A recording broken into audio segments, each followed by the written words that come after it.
Hey everybody, what's up? Travis from Snake Den Entertainment, from Endbringer, from Samara, from Volume by Alcohol, and Grey Matter Records.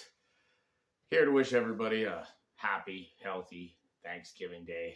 And I've been doing a lot of thinking. I mentioned this in the last podcast I was on. I'm not going to drop the dime because the episode hasn't been released yet, but I implore you to go check out Start to Beat with Sykes. Brian of that band of Start to Beat, of Normal Creatures, and of one of my favorite bands, not just in our area, not just in the state of Pennsylvania. One of my favorite bands, Gray Walker. He's an amazing podcaster. He's a great dude. And he's also the catalyst. That conversation I had with him is the catalyst for this video right here. I'm going into this with zero script. I'm going into this thinking about the holidays, thinking about the future, thinking about the past, thinking about the present. I mean, we all live lives. We all have these lives that we live. And holidays are always, they can be a reminder either way of the type of life that we live.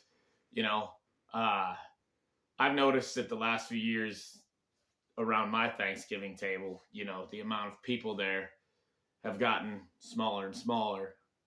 Up until this year, and I needed that. You know, the older we get, we lose people through them passing away. We lose people through outgrowing them. We lose people through life taking us in different directions. And not all of us are really equipped to handle something like that. And I'm not trying to down talk anybody or make anybody feel bad, but, you know, the holidays can be a reminder of struggle. And I guess a lot of it depends on your perspective, which is something that Brian and I talked about a lot on his podcast, was perspective. He started making me look at things a little bit differently. Like I brought up a couple of things like being unhappy with where I'm at and knowing where my goal is and thinking that that would be the only thing that would bring me happiness. But when you sit back and look at it, I mean, these last couple of years when I finally set out on this path to where we are right now, I mean, this isn't where I want to be. This is just a stop along the path.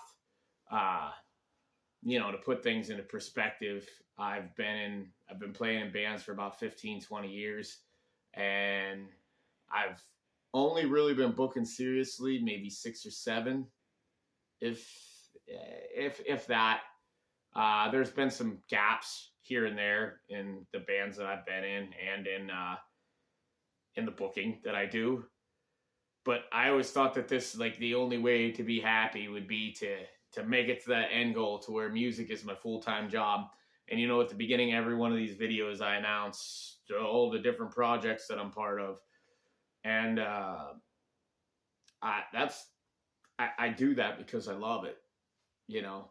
And I really need to start thinking about it that way, you know, instead of looking around the Thanksgiving table and seeing the people that are missing. Look around the Thanksgiving table and, you know, in their spot, think about all those great memories that you had, or, you know, think about the new people that are coming to your table.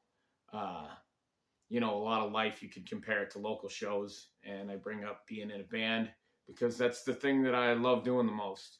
I love being in bands. I love working with bands.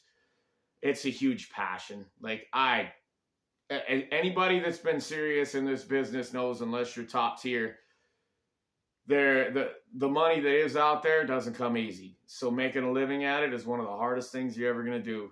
So when you go to local, really well put together shows, dudes aren't doing that because they're getting rich. Like, we're doing it because we love it. We're doing it because our friends are in bands and they need places to play.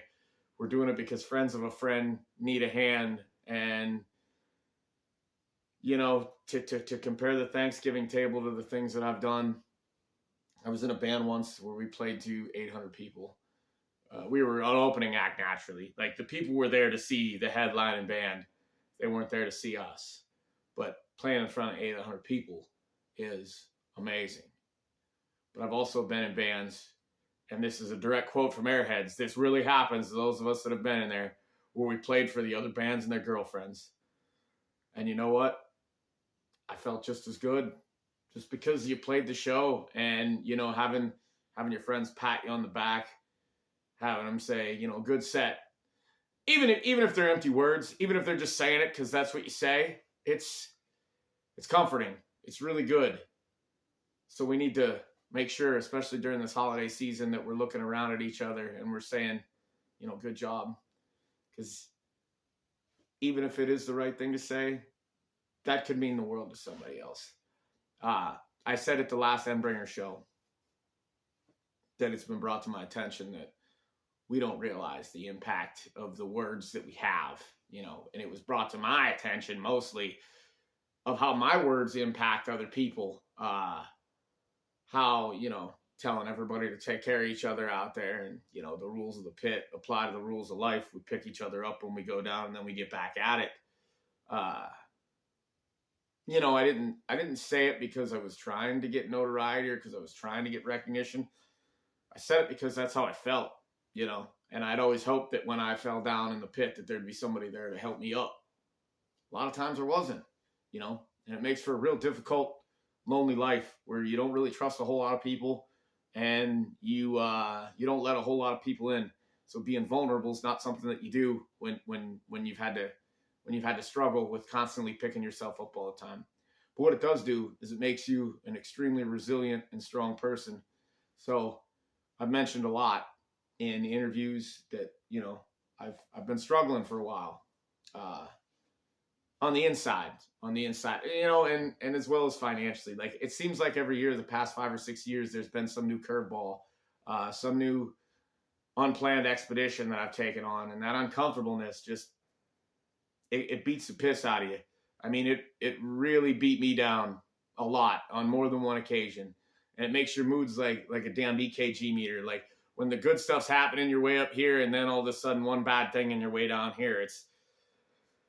And it's tough to get a hold on, and a lot of it is just the stress of making sure that, you know, you're doing everything you can for your kids. You're doing everything you can for your family.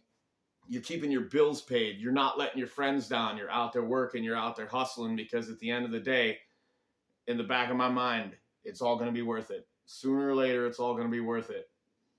And I lose sight of that here and there. And my chat with Brian really brought that to the forefront, that, like, you know, I'm always so focused on the goal. I'm not focused on the journey, and the journey's part of all of this. Like, the friends that we make along the way, the family who isn't blood that you bring in, the family that is blood that you don't get to see on some holidays because they're busy or they have this going on in their life. I mean, the short and skinny of this whole video, if you notice, there's going to be no intro. There's going to be no outro. It's just me talking to everybody in the audience. And I'm not trying to do anything here. I'm just trying to let people know that, yeah, sometimes it gets difficult, but literally enjoy the journey.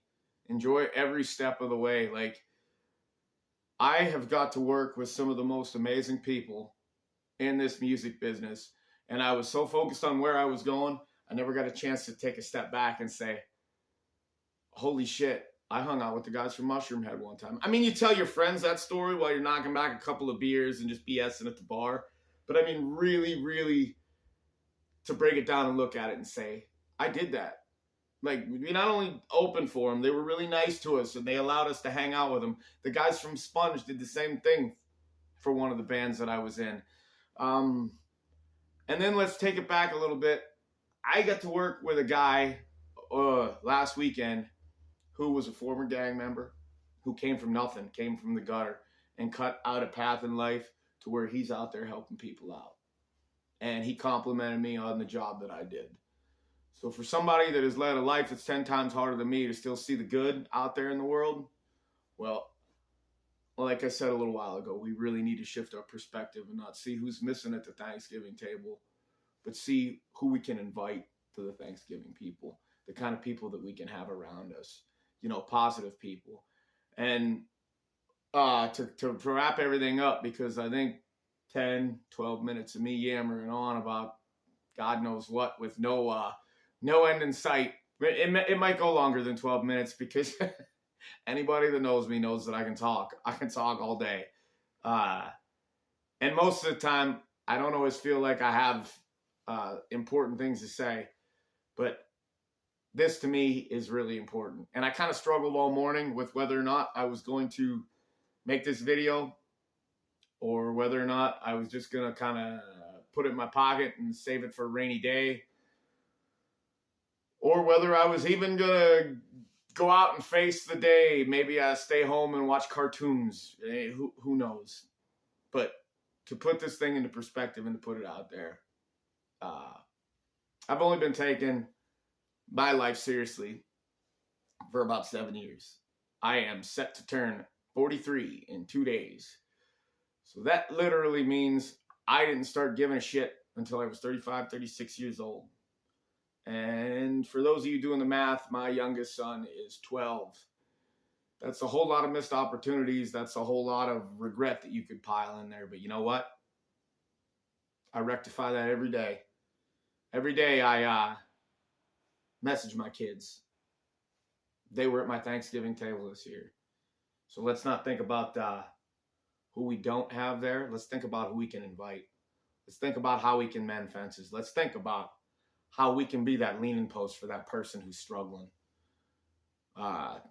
So in the spirit of thanks, in the spirit of holidays, in the spirit of Christmas, in the spirit of giving, as I said, I'm a musician. I don't have any money, so I don't have a lot to give. But what I can give is this little bit of knowledge that I've collected over the last 7 years. And you know, before that, I lived a lifetime of not being the nicest person in the world, not being the easiest person to work with, being very narrow-minded, but let me break it down to you like this, and then I will leave you alone. You can watch this 1,000 times. You can share it with your friends. You can skip the whole way to the end. It's fine. But, you know, on this wacky journey that is life, I've got to be a parent. I've got to hold jobs in just about any industry there is and quit them.